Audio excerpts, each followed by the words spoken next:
If Russia remains out of the global system, which looks increasingly likely, then we probably have a big liquidity problem. And that spits around the world in various ways, whether it's countries who are trying to get access to dollars, banks trying to get access to dollars, or whether it's credit spreads widening as people pull back, trying to assess the risks that are going on.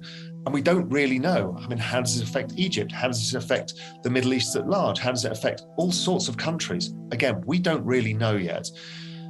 But that's a hugely concerning moment, and that's a big global recession if that takes place, and a massive monumental geopolitical shift as the world really is forced to separate out. China starts separating out. Russia has made it clear that if you oversupply Poland with weaponry to give to Ukraine, then they're going to consider Poland as part of the war. This is Peter Zeihan's point about a potential invasion of Poland. I put that at a low probability, but what the hell do I know? If that is the case, then okay, this is now the worst case situation, because this is NATO versus Russia in a full war.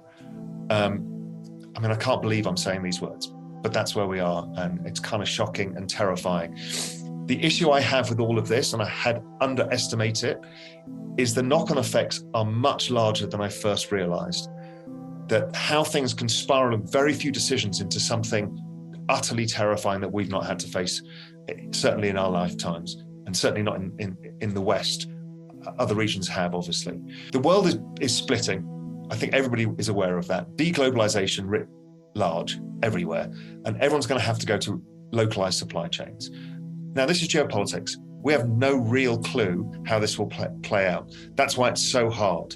Economic events are much more forecastable. Geopolitical events have many more different nuances, and you have to use that kind of decision tree structure to assess probabilities of all of the things that could happen, and trying to figure out, okay, how do I protect myself?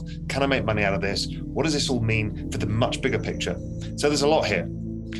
So let's dig in quickly to where we are now. There are, as ever, in geopolitical disputes, two sides of a story. And when you're trying to analyze geopolitics, you need to be aware of both. So then you can understand what is propaganda, who you're being told by what person, for whatever reason.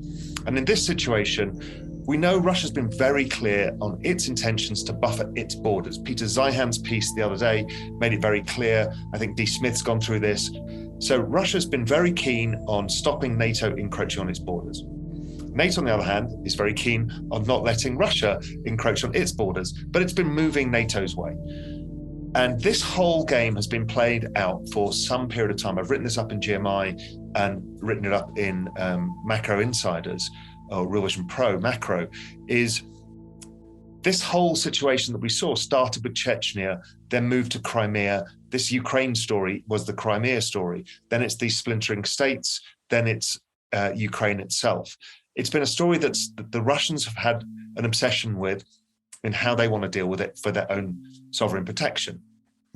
I also find very concerning at a geopolitical level that we have frozen the assets of people that have not been tried in any sort of court. Now, it depends whether there's a confiscation going on here or freezing of assets. It depends on EU law and who's taking what. But it tells people that property ownership is not something that they perceive. If you own a property that's not in your jurisdiction, you don't own it. So I think that is, again, a shift that's going to take people's mindsets. Obviously, all of these trends are very bullish for Bitcoin particularly, but the crypto world overall over time. Now, crypto trades both as a risk asset and a store of value. The store of value element is becoming predominant right now and very clear. The risk aspect, well, it's a bloody risky world out there, so let's wait and see. Gold, for the reasons we talked about, are a decent bet. Long term, I think it plays into what crypto is and means in this world. A distributed network that's not owned by anybody but owned by everybody is almost priceless in a situation like this. I think when it comes to equities, we don't know. If situation one comes across, i.e. we get some resolution, it's a dirty, ugly resolution, but it's something, then I think equities rally. I think that is possible. I think even scenario two, equities can rally if they finish the invasion and then we get some clarity. Clarity is what markets want. Is it going to go into World War III or not is what we're trying to grapple with right now. If not, that's okay. Markets could rally. Then they have to deal with the recession coming. The markets sell off again for that, quite possibly. So it's not very clear. Equity markets are troublesome. I've been waiting to buy tech, and I don't think we can get there until we start to see the monetary spigots opening up again. And I think they will come, and I think they'll come in form of transfer payments. Don't forget, transfer payments was the new genie that came out of the bottle in COVID, is they could give direct monetary handouts to people as opposed to just blanket fiscal stimulus by cutting taxes. And I think they're going to have to do that here because people are going to get really hurt by the situation of food prices and fuel prices. I actually like bonds in this environment because if you raise food and fuel and input costs, you're destroying demand. We've already seen demand slowing globally. We're already seeing a lot of forward-looking indicators. I've written a lot in it, and I wrote it up in the GMI that you all got. I think everybody got it, but it's playing out exactly as expected. The world is starting to slow down. The US is starting to slow down. Bond yields are starting to come off. And I think even with higher prices, I know everyone thinks it's inflation. I think there's a massive tightening of monetary conditions and total demand destruction on lower and middle class households.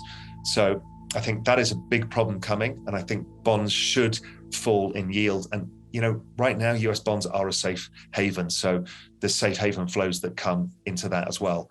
I think generally speaking, bond yields should come down towards the 1% level. And let's see, are we building structural inflation by the changing of supply chains, or does that get solved by technology? Are factories that come from China using people that are moving to the US using robots inflationary or deflationary? Maybe it's inflationary first as you build them and deflationary over time as the costs come down. As I said before, the digitization of anything tends to push costs down to zero over time. So I think that's going on. I think thematically, I think generally technology is global and is less reliant on these supply chains, apart from the monetary supply chains. But I think the central bank digital currencies will allow some sort of interoperability, but these can be cut off and cut on again, as we've seen with Facebook in Russia and stuff like that. So overall, I don't think it stops the rise of technology because you need to produce robots to produce stuff in the US or in Europe to avoid reliance on other nations. Those linkages between Canada, the US, and Mexico sound like that's an important place to focus because we will see money pouring into that kind of opportunity, the industrialization of America. Obviously, things like copper, which are all very tight, aluminium, these things will continue to go higher. There's almost no way you can reindustrialize even at a kind of robot level without using more and more copper. So you're kind of in a copper super cycle, whether you like it or not. So that probably continues. And the fact that the Russians, the huge producers of literally everything, makes the situation complicated. So I don't think we get a resolution, a mean reversion to commodity prices for a significant period. If Russia hadn't invaded, then I would have seen a reversion. But now I just think the world's going to have to deal with having to find new supply chains. In that scenario one, I think there's going to be a weakening in sanctions on Russian commodities. So they'll sanction them on a bunch of stuff, but they'll say through the back door, listen, we need the copper, we need the nickel, we need the oil, we need the gas. That's kind of, I think, the state of the world. It just depends how tough Europe will be on this and how much pain it will take, which again is, I think it's fiscal. So once we start seeing fiscal stimulus, obviously risk assets tend to outperform because the denominator falls. It's virtually impossible to assess probabilities because you're dealing with human behavior at an individual's level, and we just don't know that person well enough. We don't know how Poland's going to fit into this, where Russia's line's going to be, who's going to side with whom. We don't know what it means for the Middle East. We don't know what it means for China. We can make a bunch of assumptions. So I think it's best not to try and be too clever, too cute, pick the exact scenario, but go at the toppest level macro to say, okay, what are the things here that can help protect me? And those will be gold, bonds, dollars.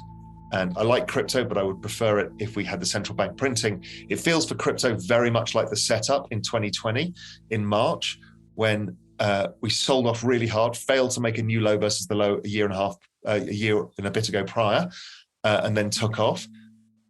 We haven't made a new low. We've thrown a war at crypto. We've thrown, Chinese bans. We've thrown all sorts of stuff. 8% inflation, central bank with an expected 8 rate rises, which is never going to happen. And crypto didn't make a new low. So I think there's a signal there, but again, we need to watch it. I don't think that's the bet to put all your money in right now. All of my money's in it, but I am adding to these other trades. The crypto situation gets interesting, I think, as people start to realize that at sovereign level, this becomes a solution for them too. And the rise of central bank digital currencies, they're moving away from the SWIFT system. That's all coming into this game. Just be careful, try not to be too brave. This is not the time to think that you know it all, because you don't, and nor do I. So everything has a shifting probability, and we just need to be on top of the news flow. It's another thing to remember with news flow. There's an enormous amount of propaganda from every side.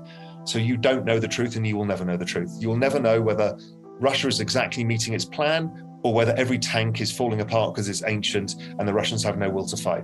All of that is propaganda. What the truth is, nobody knows. And it's usually a bit of both. So just again, keep your filter up. Just filter it out and just look at the top level. Where are things moving? What is going? Without trying to be too clever in making assertions, because I've seen many people blow up their entire P&L by thinking they know what's going on when really they don't.